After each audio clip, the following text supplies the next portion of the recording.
In a quiet village nestled at the foot of Mount Fuji, lived a young man named Akira. He was known for his restless spirit, always eager to master new skills but quick to abandon them at the first sign of difficulty. One day, he heard about an old master named Kenji, the last practitioner of korigumi, the ancient art of crafting intricate objects from ice. Intrigued, Akira sought him out, hoping this would be the craft to finally hold his attention. Master Kenji lived in a humble hut by a frozen lake. He agreed to teach Akira, but his first lesson was unexpected. He didn't hand Akira carving tools. Instead, he instructed him to simply sit by the lake and watch. 4 days, Akira watched the water freeze, the ice shift, and the winter sun glint off its surface. He grew impatient, but Kenji simply said, "To shape the ice, you must first understand its soul." Finally, Kenji gave Akira a block of ice and a simple chisel. Akira's first attempt was a disaster. The ice cracked under his heavy hand, shattering his vision of a majestic crane into 1,000 pieces. Frustrated, he threw the chisel down. Kenji calmly picked it up and handed it back. "The ice did not fail you," sighed Dantili. "Your impatience did. The first creation is never the masterpiece. It is the first lesson." Akira took a deep breath and tried again.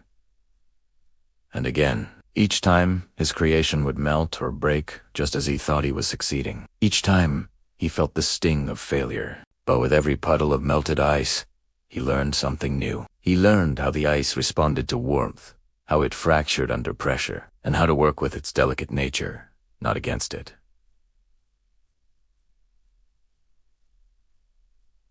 He began to see the process differently. It wasn't about creating a perfect sculpture on the first try. It was about the cycle, learning from the material, growing with each attempt, and repeating the process with newfound wisdom.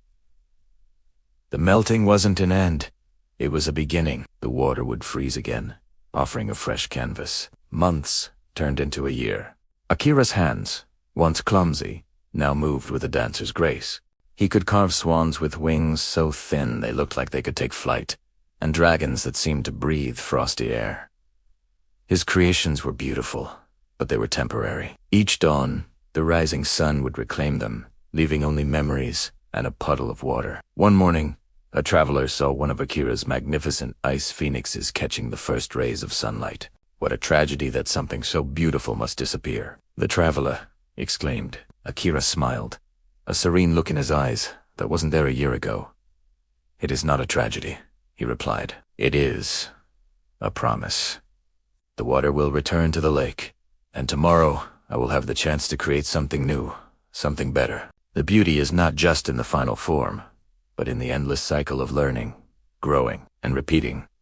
Akira had finally mastered more than just the art of korigumi. He had mastered the art of living. He understood that life, like his ice sculptures, isn't about achieving a single, permanent state of perfection. It's about embracing the process, welcoming the failures as lessons, and finding joy in the constant opportunity to begin again. Learn, grow, repeat. It wasn't just the secret to carving ice. It was the secret to a meaningful life. Thank you for watching. If this story resonated with you, consider subscribing for more tales of wisdom and growth. See you in the next video.